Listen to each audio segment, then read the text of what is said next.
Now, the third and final question for you to answer is probably the most important, and it's this one. What is your level of belief in yourself? This is probably the area that I work with the most with my clients, because if we truly don't believe that we can do something, we won't. You probably heard that quote by Henry Ford: if you think you can or you think you cannot, you are right. And a lot of our beliefs we got when we were young, yet they're still shaping the results in our life today. Because we have two parts to our mind. We have a conscious and a subconscious mind. And it's the subconscious mind, which is where I do most of my work, because that is where your habits, your beliefs, your memories, your experiences, your values are all stored. And if you think about it, if you imagine it like software, the software that you got in your first computer is probably not going to help you get the results that you want this year or next year. So we almost have to make sure that we upgrade your mindset. And a critical component is to work on your level of belief in yourself. And I can guarantee that most people I've ever worked with have some doubt, and they're not 100% full of belief, because you're human. It makes you human. And it's normal and it's natural. However, it may take some work, and that's where I come in, to clean out your beliefs and build your level of confidence in yourself. So I'd like you to write the answer for this one. On a level of 1 to 10, what is your belief in your capabilities of becoming a firefighter? You don't have to share it with anyone, but just be honest and open. And then on the worksheet that you get with this, the other questions that go with this: what beliefs may be holding you back?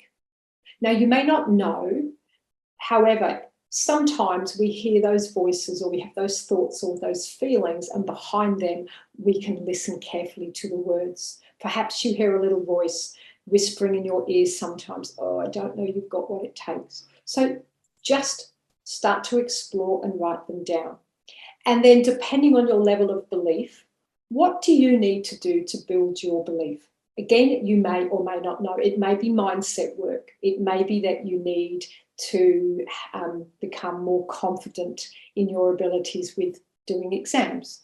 Perhaps you need to become more confident in learning algebra, or perhaps you just need to build your belief about you as a person and your capabilities, so that you're rock solid confident in your abilities, because ultimately we can only do our best. And when we've done our best, it doesn't matter what the outcome is. But to do your best, you must work on your belief. So those are critically important questions. And I'm going to explain why they are so important. Now, these questions actually help you manage some of the things that you can control in your life.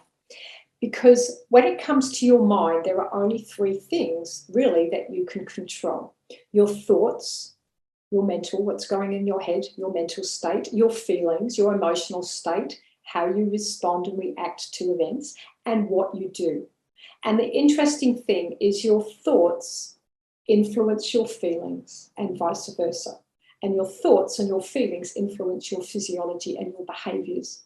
So if you're telling yourself that you don't think you can do something, or you don't believe in yourself, your body will produce chemicals that match that lack of belief. So you're not going to feel great.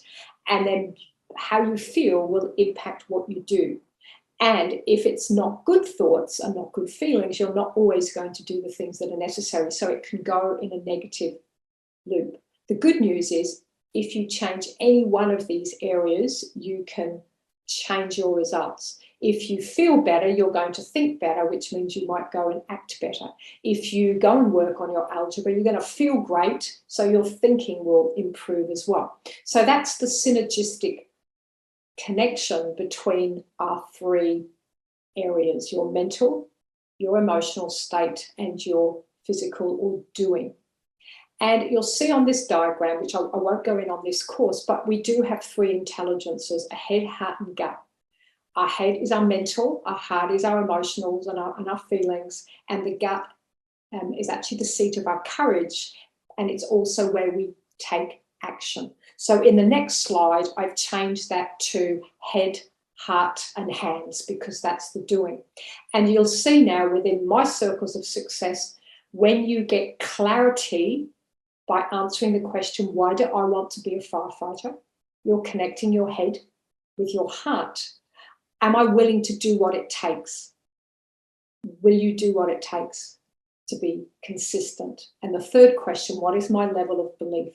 You are connecting clarity, confidence, and consistency, head, heart, hands, or gut, mental, emotional, and physical. So that's one of the reasons that these three questions sit at the foundation of your success, to help you tap in to your inner strength, your grit, or your determination, what you need to tap into when the going gets tough. Or I guess at the deepest level, it's your identity. Are you the sort of person who can tap through it? Are you the sort of person who will do whatever it takes? So that is the short course, the three questions. Why do you want to be a firefighter? Are you willing to do what it takes? And what is your level of belief? They will help you gain clarity, confidence, consistency in your actions, and they also hook together your three intelligences, your head, heart, gut, or hands. I look forward to meeting those who are in the elite program on the other side. Thank you, Mandy Napier, Mindset for Success.